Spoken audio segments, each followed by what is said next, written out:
अस्सलाम वालेकुम। आज आपके लिए दो बहुत मज़ेदार कोफ्ता रेसिपी लाई हूँ। बग़ैर गोश्त के हम बनाएंगे और आप एक दफ़ा बनाएंगे तो उसे बार बार बनाएंगे। चलते हैं पहली रेसिपी की तरफ। सबसे पहले मैंने लंबे वाले कद्दू लिए हैं। इसमें लंबे वाले कद्दू ही लेंगे और उसे अच्छे से कश कर लेना है, बहुत बारीक कश करना है।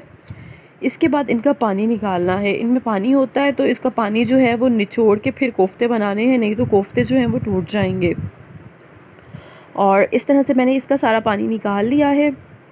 इस पानी को हम बाद में इस्तेमाल करेंगे और कहाँ इस्तेमाल करेंगे मैं आपको बताऊँगी। 4 चम्मच इसमें बेसन डाल रही हूँ मैं। बेसन जो है इसे बाइंड अच्छे से कर देगा। इसके साथ इसमें थोड़ा सा 4 चम्मच मैंने बेसन डाले हैं तो आधा चम्मच मैं इसमें चावल का आटा डालूँगी और 1 चम्मच इसमें कॉर्नफ्लोर डालूँगी। इन तीनों से इसका जायका भी बहुत अच्छा आएगा और बाइंड भी अच्छे हो जाएंगे। नमक हस्बे जायका, कुटा हुआ धनिया 1 छोटा चम्मच, गरम मसाला 1 छोटा चम्मच और इसे थोड़ा सा मिक्स करके फिर इसमें मैं डालूँगी लहसुन। लहसुन बहुत थोड़ा सा डालना है, आप देख रहे हैं कि मैंने बिल्कुल बहुत थोड़ा डाला है। प्याज 1 छोटी बारीक कटी हुई, धनिया, और इसे करना है अच्छे से मिक्स।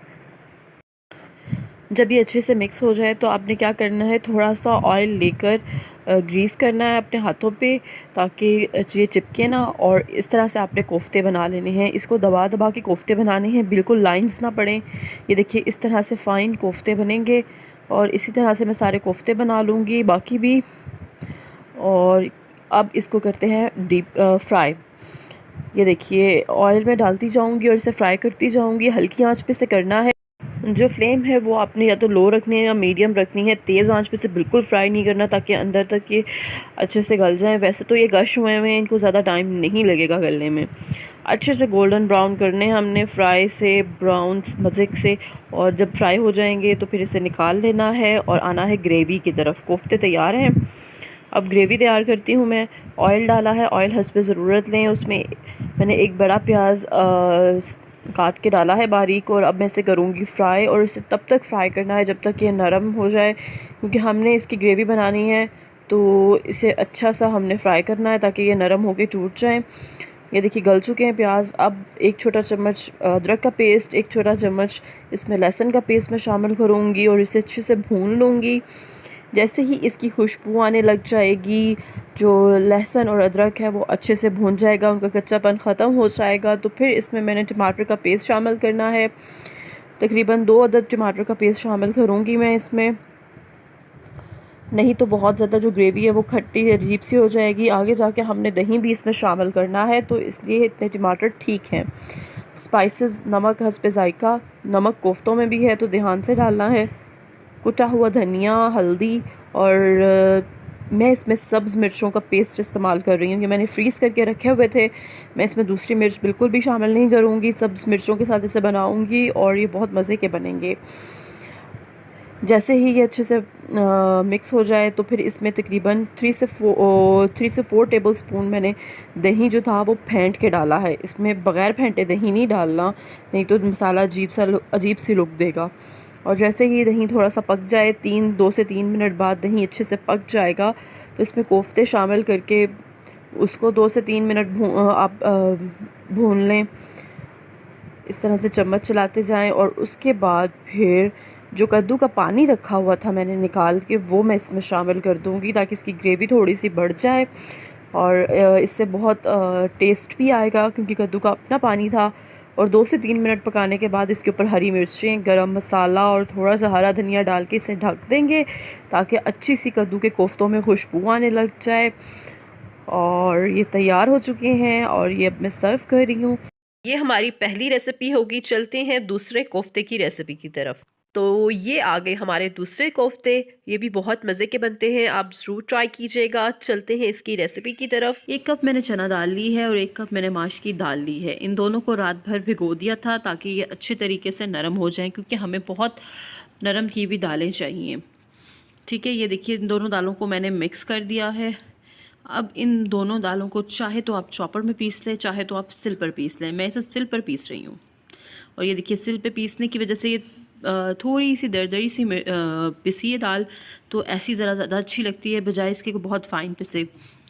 थोड़ा सा प्याज इसमें डालूँगी, थोड़ी सी सब्ज़ मिर्च डालूँगी इसमें, और उसके बाद मसाले डाले जाएंगे तो थोड़ा सा नमक, क्योंकि नमक मसाले में भी जाएगा, बल्कि ये सारे ही मसाले में भी जाएंगे, तो फिर यहाँ पर आपने ध्यान से डालने हैं धनिया, लाल कुटी मिर्च, लाल पिसी मिर्च और गरम मसाला पाउडर, थोड़ी सी काली मिर्च डालिए इसमें। और अब इन सब मसालों को करना है अच्छे से मिक्स, बहुत अच्छे से मिक्स करना है, क्योंकि नहीं तो कोफ्तों में अच्छे से मिक्स नहीं होगा मसाला। थोड़ा सा लहसुन का पेस्ट भी इसमें मैं शामिल कर रही हूँ, और उसे मिक्स करने के बाद अब मैं इसके बनाऊँगी कोफ्ते। और ये देखिए, इसमें कोई चीज़ डालने की ज़रूरत नहीं पड़ेगी, ये खुद ब खुद बहुत अच्छे जुड़ जाएंगे। और ध्यान रहे कि इसमें कोई लाइन ना रहे, वरना कोफ्ते फ्राई करते हुए टूट जाएंगे। अगर आपका फिर भी मसला हो कि ये टूट रहे हैं फ्राई करते हुए, पहले आप एक डाल के चेक कर लें। तो अगर ये फ्राई करते हुए टूटे तो आप इसमें 1 चम्मच कॉर्नफ्लोर भी डाल सकते हैं, वरना इसमें ज़रूरत नहीं है, क्योंकि चने की दाल और माश की दाल जब पिसते हैं तो खुद ब खुद वो जुड़ जाते हैं।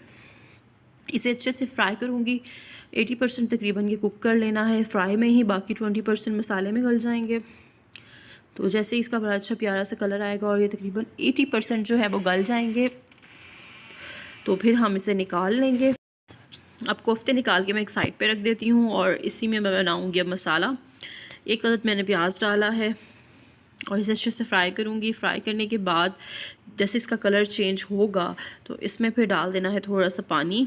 इससे ये क्या होगा, प्याज अच्छे से घुल जाते हैं, ये देखिए नरम हो जाते हैं, इस तरह से आसानी से टूट जाएंगे। फिर जब प्याज फ्राई हो जाएंगे, फिर इसमें टमाटर का पेस्ट शामिल करना है और इसे अच्छे से भूनना है कि टमाटर का जो पानी है वो ख़त्म हो जाए और ये घी छोड़ दे।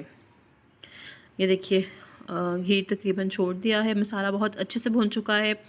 अब इसमें शामिल करना लहसुन और अदरक का पेस्ट, दोनों इकट्ठा पेस्ट मैंने बना लिया था और वो इसमें शामिल कर दिया। इसे 3 से 4 मिनट तक अच्छे से भूनना है, और जैसे ही अच्छे से भुन जाएगा फिर इसमें मसाले डालना शुरू करने हैं। ध्यान रखें कि कोफ्ते भी मसाले हैं, तो नमक हस्बे जायका डालना है, लाल कुटी हुई मिर्च इसमें डालनी है, धनिया पाउडर, हल्दी पाउडर, इन सब मसालों को तकरीबन 2 से 3 मिनट भूनना है।